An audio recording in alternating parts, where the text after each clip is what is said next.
Obbligo di paratie, impianto elettrico rialzato, pompa ad immersione e gruppo di continuità. Sono d'ora in poi altrettanti obblighi in caso di risistemazioni dei piani terra a Venezia. Le disposizioni, diretta conseguenza dell'acqua alta eccezionale del 12 novembre scorso, sono contenute in un emendamento al nuovo regolamento edilizio comunale che la Giunta ha presentato alla Commissione urbanistica del Consiglio. Dunque, per i piani terra di nuova costruzione, in via di ampliamento o ristrutturazione, oppure ancora in cambio d'uso, l'impianto elettrico dovrà trovarsi ad almeno 110 cm dal pavimento per evitare cortocircuiti da acqua alta. Saranno obbligatorie paratie adeguate e pompe elettriche a immersione con un gruppo di continuità in grado di assicurare forza motrice per almeno 6 ore.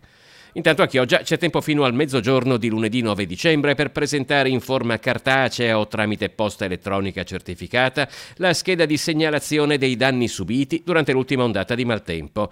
I moduli si possono scaricare dal sito del comune oppure ritirare all'ufficio URP della sede municipale. È bene ricordare che si tratta di un censimento a scopo esclusivamente ricognitivo, il cui elenco riepilogativo sarà inviato alla Regione. Presentare le segnalazioni non costituisce quindi un riconoscimento automatico del ristoro per i danni subiti.